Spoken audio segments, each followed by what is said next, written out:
সম্মানিত ভিউয়ার্স, আপনারা জানেন যে BRAC seed and agro enterprise কিন্তু এবছরই আমরা লঞ্চ করেছিলাম ব্র্যাক সিডের হাইব্রিড একটি আধুনিক জাত মনি করলা। তো আমরা কিন্তু আজকে এসেছি রাজশাহী জেলার বেড়াবাড়ি গ্রামে। তো আমরা প্রত্যেকটা ফিল্ড কিন্তু ভিজিট করছি। তো আজকেও আমরা এসেছি একটি ফিল্ডে।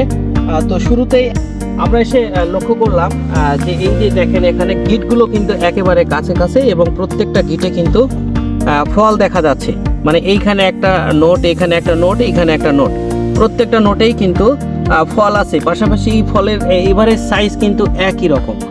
পাশাপাশি কিন্তু আমরা যদি এই উপরের এই ফলটাতে যাই, দেখেন এটা কিন্তু এখানেও কিন্তু একটা ফল দেখা যাচ্ছে, হয়তো 5 দিন পর বড় হয়ে যাবে। তো এভারেজ সাইজগুলো কিন্তু বেশ ভালো। তো এখানে আমাদের চাষি ভাই উপস্থিত আছেন, আমরা এই জাতের বৈশিষ্ট্য নিয়ে আমরা আলোচনা করে নিব। তো চাষি ভাই, আপনার নাম? আমার নাম মোহাম্মদ রিয়াদ ইসলাম। রিয়াদ ভাই, আচ্ছা, কত শতাংশ জমিতে করলা চাষ করেছেন?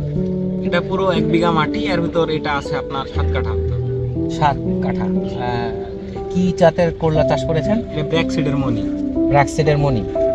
আচ্ছা, এখন গাছের বয়স কতদিন হয়েছে? তাও আছে 57 দিন।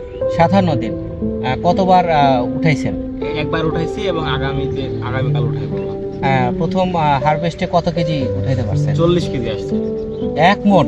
জি আচ্ছা, তো কালকে আবার উঠাবেন। জি।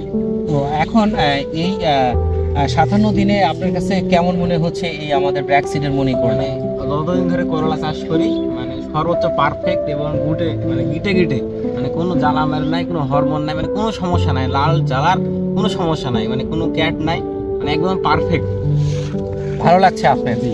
সাইজগুলো কেমন? সাইজগুলো আলহামদুলিল্লাহ বাজারও আর মানে অন্যান্য করলার থেকে আর টার্গেট বেশি সবসময়। আচ্ছা, কেন এই করলাটাকে টার্গেট করছে পাইকারিরা? এখন মানে কি কি বৈশিষ্ট্য? বৈশিষ্ট্য হচ্ছে আপনার কাটা খুব চিকনলা, মানে মোটা কাটা, আর কাটা আপনার যে মানে পরিবহন করতে ভালো, কাটা ভাঙছে না। ভাঙছে না? আর অতটা মানে বড় না, স্বাভাবিক সাইজ একদম। হ্যাঁ, মানে ছোট টাইপের। জি। আচ্ছা, তো সম্মানিত ভিউয়ার্স, আপনারা দেখেন যে এটা আমাদের সেই মানে মনি করলা। এখানে দেখেন এখানে একটার পর একটা কিন্তু ধরে আছে, দেখে কিন্তু অনেক ভালো লাগছে এবং প্রত্যেকটার এভারেজ সাইজ কিন্তু একই রকম। সবে মাত্র 57 দিন গাছের বয়স, একদিন 1 মণ উঠেছে না? 40 কেজি। তো প্রচুর পরিমাণে যেদিকেই যাবেন, জাংলা কিন্তু এখনো করেনি, অনেক জায়গায় কিন্তু ফাঁকা আছে, মাচা কিন্তু এখনো ফাঁকা আছে, তারপরেও কিন্তু প্রচুর পরিমাণে করলা আসছে। তো আপনারা যারা করলা চাষ করেন আপনারা জানেন এটার বয়স যখন 60 দিন 65 দিন হয়ে যাবে তখন কিন্তু এখানে আরো প্রচুর পরিমাণে করলা দেখা যাবে। তো এমনি রোগ বৃষ্টি হচ্ছে, গতকালও কি বৃষ্টি হয়েছে না? জি জি, প্রচন্ড ঝড় বৃষ্টি এবং ঝড় বৃষ্টি হচ্ছে। তো এই বৃষ্টিতে কি ফলগুলো নষ্ট হচ্ছে অথবা লাল হয়ে যাচ্ছে, এরকম কোনো সমস্যা দেখা যায়নি, আলহামদুলিল্লাহ ভালো আছে। তো আপনি গত কয়েক বছরে যে করলা চাষ করলেন, এই বছরে যে আমাদের মনি চাষ করলেন, তাতে আপনার একটু অনুভূতিটা বলেন যে আগামী বছরে কি এই করলা আবার চাষ করবেন আপনি? ইনশাআল্লাহ অবশ্যই। মানে করলাটা মানে আগাম, গাছ দীর্ঘস্থায়ী এবং সব দিক দিয়ে ভালো। সব দিক দিয়ে ভালো। তো সবকিছু মিলে আসলে আমাদের এই করলার সাইজটা কিন্তু যদি একটু দেখানোর আপনাদেরকে চেষ্টা করি, সেটা হলো এটার কাটা কিন্তু একটু উপরে মোটা টাইপের, এই জন্য কিন্তু পরিবহন সুবিধা এবং সাইজ কিন্তু অ্যাট্রাকটিভ, কিন্তু গাঢ় সবুজ বর্ণের, যেটা পাইকাররা বেশি পছন্দ করে এবং ভোক্তারা কিন্তু বেশি পছন্দ করে এই সাইজের করলাগুলো, এবং এটা খেতেও কিন্তু অনেক স্বাদ।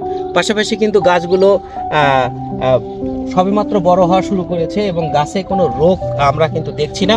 আমরা কিন্তু রাজশাহীর কমপক্ষে 40 থেকে 45টা ফিল্ড আমরা প্রতিনিয়ত ভিজিট করছি এবং এই জাতটি আমরা অবজারভেশনে রেখেছি।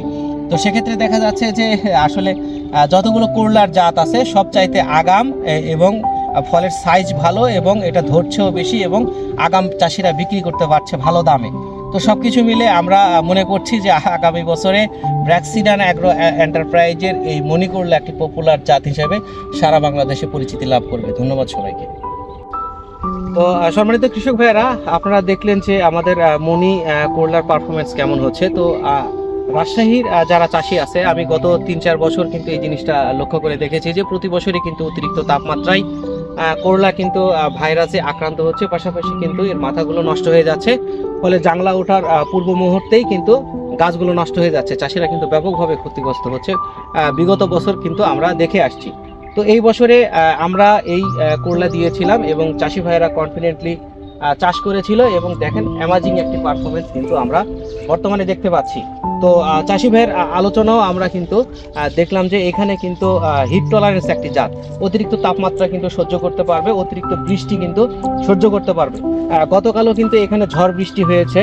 আপনারা যারা করলা চাষ করেন আপনারা জানেন যে যদি আগের দিন যদি বৃষ্টি হয় তাহলে কিন্তু ফলগুলো লাল হয়ে যায়, কিন্তু এখানে কিন্তু এই প্রবলেমটি কিন্তু আমরা দেখতে পাচ্ছি না। তো সবকিছু মিলে যে এই করলাটি রাজশাহী অঞ্চল সহ কিন্তু সারা বাংলাদেশে কিন্তু এটা ভালো হবে বলে আমরা মনে করছি। তো আগামীতে যারা মার্চ, এপ্রিল, মে, জুন পর্যন্ত করলা চাষ করতে চান অবশ্যই ব্র্যাক সিড অ্যাগ্রো এন্টারপ্রাইজের মনি চাষ করতে ভুলবেন না।